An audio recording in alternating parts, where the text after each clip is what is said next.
Hello everybody and welcome. In this video I will show you how to pair your headphones QCY T9 with your Android device. You have to start by open settings, then go to connected devices or Bluetooth. Now click on pair new device and then open the charging case. It should automatically enter to pairing mode and we can see it right here. So just click on it.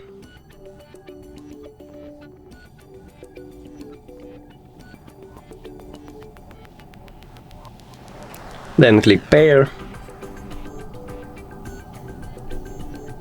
And we just did it. Thank you for watching this video. If you found it helpful, please consider subscribing to channel and leave the like on the video. It's really important to us.